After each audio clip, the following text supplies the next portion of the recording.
कैसे पोजीशन है, क्या वॉच करूं आज के सेशन की? जैसे हम कल बात कर रहे थे कि एक ट्रेंडिंग डे बन जाएगा अगर 20 डे में कट गया, दोनों ही इंडिसेस पे ट्रेंड डे में कट गया, 20 डे में कट गया 310 के आसपास, उसके बाद आपको 520 तक का स्विंग मिला, बेस्ट केस में मिल गया। बट आशीष की होता क्या है, जब भी 20 डे में कटता है ना, शॉर्ट होल्डर्स जो होते हैं वो प्रेशर में होते हैं, वो ऐसे में शॉर्ट्स रखने नहीं पसंद करते। तो अगर मैं अपनी रणनीति को शुरू में एक लाइन में एक्सप्लेन करूँ ना, तो कल का move entirely sponsored by short covering. बहुत पैसा बाजार में नहीं है आशीष कल के मूव में। मैं आपके स्क्रीन पे इंस्टीट्यूशनल स्टैट्स रखता हूँ, जरा प्लीज़ देखिए आइएगा। कल एफआईएस ने करीब 1200 करोड़ रुपए की सेलिंग करी, डीआईएस का करीब 2200 करोड़ रुपए का बाय था। इंडेक्स फीचर उन्होंने कल बेचा, थोड़े लॉन्ग शॉर्ट दोनों विजिबल हैं, बट एफआईएस ने मेजर जिन स्टॉक फ्यूचर्स को शॉर्ट साइड पे प्लेस किया हुआ था उनमें कवरिंग करी, no doubt about that. 4200 crore रुपए की बाइंग थी, 75,000 कॉन्ट्रैक्ट शॉर्ट कवर कर लिए, तो उसने एक थ्रस्ट जनरेट करा। कल की अगर आप ओआई समरी को देखें तो कल्याण ज्वेलर जैसे स्टॉक्स जो हैं वो काफ़ी ओआई लूज कर रहे थे, और देखिए किस किसने ओआई लूज किया, साइंट, गेल, टाटा कंज्यूमर, बीएचएल, पेट्रोनेट, ये सारे ओवरसोल्ड स्ट्रक्चर थे। तो इट्स शॉर्ट कवरिंग। आशीष कल हमने 23,500 बेस्ट केस में ऑलरेडी हमने देख लिया है। मैं एक बात कहूँगा, कल एफआईएस की तरफ से पुट राइटिंग हुई है, जरा प्लीज़ पिरामिड्स लेके आइएगा। कॉल राइटिंग कोई नहीं है, और पुट राइटिंग 23,500, 400, 300 की जोन में काफ़ी हुई है। सिंपली मैं कहता हूं कि हम बाय ऑन डिप्स तब तक कर सकते हैं जब तक हमारे पास स्क्रीन पे बेस 1 बेस 2 है। मेरे पास समय का अभाव है, लेकिन मैं फिर भी यहां पे व्याख्या कर देता हूं। जब तक बेस 1 है, बेस 2 है, उसको आप बाय कर सकते हैं, रिस्क ले सकते हैं ड्यूरिंग द डे।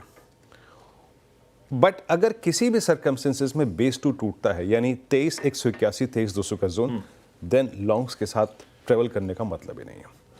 और ऊपर की तरफ याद रखिएगा, पहला थ्रेशोल्ड पॉइंट है 23,600, क्योंकि मात्र एक ही कॉल राइटर कल विजिबल था, वो था 23,600। उसके बाद 23,700, 750 तक का in best case move possible है। बैंक निफ्टी की थोड़ी सी टिप्पणी कर दूं आशीष, बैंक निफ्टी ऑलरेडी एक मूव दे चुका है। बैंक निफ्टी में कल 49,000 तक पुट राइटिंग थी, लेकिन बैंक्स में कल कोई बहुत स्ट्रॉन्ग रिएक्शन नहीं था। स्टैट्स मेरे को बैंक निफ्टी के पसंद नहीं आया बहुत ज़्यादा। तो मैं क्या करूँगा, ज़्यादा रिस्क नहीं लूँगा, बट बेस 1 तक 49,000, 49,100, 49,200 यहाँ तक की बाय ऑन डिप्स की अप्रोच रख सकता हूँ। लेकिन बेस्ट केस में 50,000, 50,280, जहाँ पे 200 में अलाइंड है। इतने स्टैट्स ने प्रभावित नहीं किया आशीष कल, जितना मैं सोच के चल रहा था। उतना इम्प्रेस नहीं करा। हाँ, बजट से पहले स्टैट्स ने। पैसा नहीं आया इतना। हाँ, पैसा मैडम देंगी तब तो आएगा। एक काम करा जाए, दिल्ली वापस चलते हैं। लक्ष्मण से बातचीत हो गई, बड़ा जामा क्या था, इनकम टैक्स पेयर्स क्या एक्सपेक्ट कर सकते हैं, क्या एंटिसिपेट कर रहे हैं, क्या हो सकता है। लेकिन 4 इंपॉर्टेंट चीजें और, डोमेस्टिक मैन्युफैक्चरिंग, एग्रीकल्चर, रेलवेज और आजकल एविएशन जो तगड़ा थ्रस्ट मिल रहा है, उस पर फोकस करा जाए। सबसे पहले आलोक के पास डोमेस्टिक मैन्युफैक्चरिंग। पिछले कई बजट से आपने नोटिस करा होगा कैसे टूल आत्मनिर्भरता की तरफ पीएलआई स्कीम्स वगैरह के थ्रू लगातार इंपटस दिया गया। आलोक, इस बार भी एक्सपेक्ट करें डोमेस्टिक मैन्युफैक्चरिंग पे जोर तवज्जो दिया जाएगा बजट में?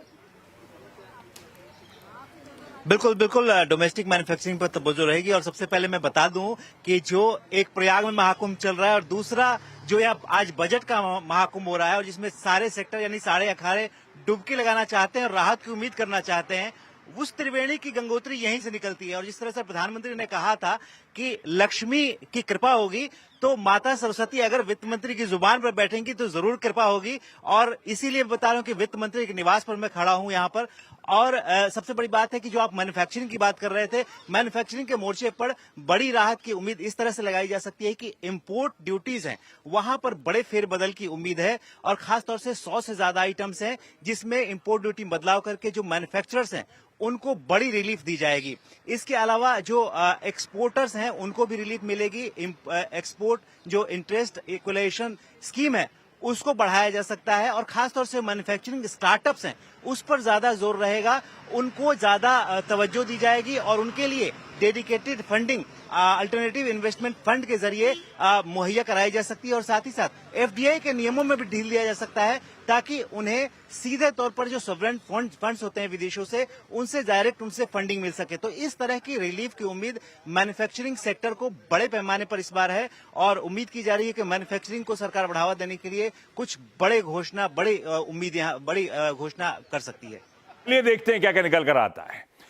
बार बार इनकम टैक्स रिलीफ, क्योंकि अर्बन स्ट्रेस है, अर्बन इन्फ्लेशन ज्यादा है, मिडिल क्लास को रिलीफ की जरूरत है, वो सब शायद हो बजट में, लेकिन एग्री उस रूरल साइड पे थ्रस्ट, वो पॉलिसी कंटिन्यूटी शायद नजर आए इस बार फिर से। असीम, क्या पिक कर रहे हो आप एग्री के लिए?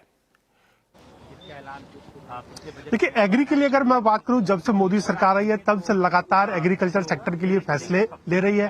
पिछले 6 महीने के अंदर हमें 26 बड़े फैसले देखने को मिले जो कि एग्रीकल्चर सेक्टर के ऊपर फोकस थे।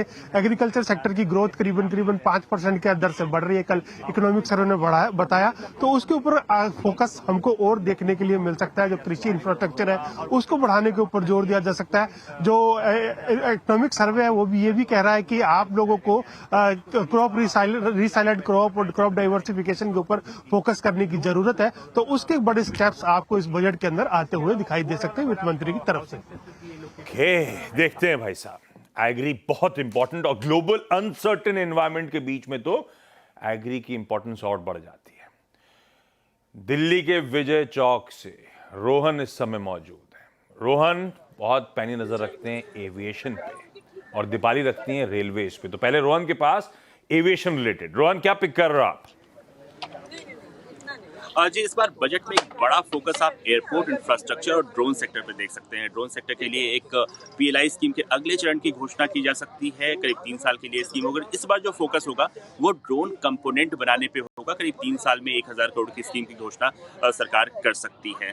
साथ ही जो उड़ान 2.0 स्कीम है, यहाँ पर फोकस होने जा रहा है दूर दराज के इलाकों में, छोटे इलाकों में किस तरह से एयरपोर्ट इंफ्रास्ट्रक्चर बनाया जा सके, इस पर। साथ ही बहुत सारे नए ग्रीनफील्ड एयरपोर्ट्स की घोषणा भी आप इस बार बजट में देख सकते हैं। एक स्पेशल पर्पस व्हीकल जो भारत में एयरक्राफ्ट मैन्युफैक्चरिंग को बढ़ावा दे सके, उसकी घोषणा भी कर सकती है। और करीब अनुमान है कि लगभग 350 करोड़ के लिए सीड मनी सरकार दे सकती है। और एयरक्राफ्ट को इंफ्रास्ट्रक्चर दिया जाना, इस पर भी उम्मीदें हैं, क्योंकि इसके बाद एविएशन सेक्टर में लैंडिंग थोड़ी आसान हो जाएगी। तो ये कुछ कदम है जो एविएशन सेक्टर में हम उम्मीद कर सकते हैं इस बजट में। अच्छा दीपाली, रेलवेज, दीपाली से मैंने बीच में बात करी तो बड़ा सही बात थी, मॉडर्नाइजेशन और सेफ्टी, ये बहुत की होने वाला है। दीपाली, किस तरह के एलोकेशंस क्या एक्सपेक्टेड इस बार बजट से? देखिए आशीष जी, जिस तरह से लक्ष्मण सर ने भी इस बात को सामने रखा कि जिन सेक्टर पर वित्त मंत्री का ज़्यादा फोकस देखने को मिल सकता है उनमें से एक है रेलवेज। और हमने देखा है कई सारे बड़े प्लेटफॉर्म पर प्रधानमंत्री नरेंद्र मोदी रेलवे को इकॉनमी का ग्रोथ इंजन बताते हैं, और यही वजह है कि इस बार जो एलोकेशन है वो बढ़ता हुआ दिखाई देगा। जो हमें जानकारी मिल रही है उसके मुताबिक रेलवे के लिए 15 से 20% बजटीय सहायता में इजाफा देखने को मिल सकता है। अगर फोकस एरिया की बात करें, रिकॉर्ड एलोकेशन मिलने की उम्मीद है। वहीं दूसरी तरफ मॉडर्नाइजेशन, जो मौजूदा रेलवे का इंफ्रास्ट्रक्चर है उसे किस तरह से अपग्रेड किया जाए, और साथ ही साथ जो पैसेंजर्स की सेफ्टी है उससे किसी भी तरह का कॉम्प्रोमाइज ना हो, इस लिहाज से वित्त मंत्री का बड़ा फोकस हमें दिखाई देगा। अगर हम मौजूदा इंफ्रास्ट्रक्चर को अपग्रेड करने की बात करते हैं तो उसमें बड़ा जो रोल है वो है रोलिंग स्टॉक का, और किस तरह से जो अभी वंदे भारत ट्रेन चल रही है उसकी संख्या को बढ़ाया जाए। उसके अलावा अमृत भारत ट्रेनों की संख्या बढ़ाने का ऐलान वित्त मंत्री कर सकती है। और सबसे खास बात ये कि यात्रियों की सुरक्षा के लिए रेलवे कवच इंस्टॉलेशन पर तेजी से काम कर रही है। 4.0 पर फिलहाल काम किया जा रहा है। तो कवच के लिए वित्त मंत्री की तरफ से अलग से एक डेडिकेटेड फंड जो कि 10 से 12,000 करोड़ रुपए का है, उसका ऐलान इस बजट में किया जा सकता है। बिल्कुल ठीक है, ये कुछ इंपॉर्टेंट पॉइंट्स हो गए। लार्जली जो बड़ी बड़ी चीजें इस बार यूनियन बजट 2025 से एक्सपेक्टेड है। होमवर्क हो गया है, अब देखते हैं मैम क्या कुछ डिलीवर करके देती हैं 11 बजे सुबह। इनसे रिलेटेड स्टॉक्स वगैरह पे तो अपन डिटेल में चर्चा कर रहे होंगे जब इसके ब्रेक के उस पर सौदा आपका लेकर आएंगे, सीधा सौदा लेकर आएंगे। लेकिन कंचन से एक, क्योंकि इंडसइंड बैंक के कल निफ्टी का एक ही नंबर बाजार के बाद आया ना, इंडसइंड बैंक कैसा लगा? हालांकि जो नंबर है उसने एस्टिमेट को तो बीट कर दिया है, लेकिन at the face of it number अच्छे नहीं लग रहे हैं। जो बैंक की एसेट क्वालिटी है वहां पे कहीं ना कहीं एक डेंट आता हुआ दिखाई दे रहा है। नेट प्रॉफिट की बात कर ली जाए या कंपनी की नेट इंटरेस्ट इनकम की बात कर ली जाए, दोनों में हमें भारी गिरावट देखने को मिली है। कंपनी के जो एनपीएस है उसमें भी कहीं ना कहीं बढ़ोतरी दिखाई दे रही है। तो कंपनी का भी कहना है कि अब हम नया चीफ फाइनेंशियल ऑफिसर को अपॉइंट करने वाले हैं जो 90 से 120 दिनों के अंदर आ जाएंगे। लेकिन लक्ष्मण ने एक ट्वीट डाला है, जाते जाते दिखा तो सकता नहीं, भूल गया मैं लेना, कि सुबह सुबह ऑफिस जा रहे थे लोकेशन पे तो धुंध बहुत, कोहरा बहुत है। पर होप कर रहे हैं कि बजट के बाद कुछ क्लियरर स्काईज हों। लक्ष्मण, धुंध तो अभी भी नजर आ रही है पीछे। हाँ, मैं वही कह रहा था, जब से आपने रिपोर्टरों से बात करी कि क्या क्या हो सकता है, तब अचानक से मैंने देखा कि पूरे आसपास धुंध काफी गहरी हो गई। मेरे पीछे देखे तो पार्लियामेंट दिख नहीं रहा है जहाँ पे बजट पेश किया जाना है। मेरे इस तरफ देखें तो नॉर्थ ब्लॉक है, वो भी नहीं दिख रहा। धुंध की स्थिति बहुत ज्यादा खराब हो गई है। अब यहाँ से छूटने के बाद पहले देखूंगा दोनों चीजें हैं कि नहीं, जहाँ से बजट आनी है, जहाँ बजट पेश हो जानी है। और इन भाई साहब की तो सुबह तड़के कल फ्लाइट है वापसी। कहाँ जा रहे हो, छोड़ो यार। चलिए, आप सबसे वापस दिन भर बातचीत होती रहेगी। सुबह सुबह बढ़िया बढ़िया लोकेशन से जुड़ के बजट की बारीकियां समझा देना, पहले से क्या तैयारी करनी है, होमवर्क कराने के लिए थैंक यू सो मच।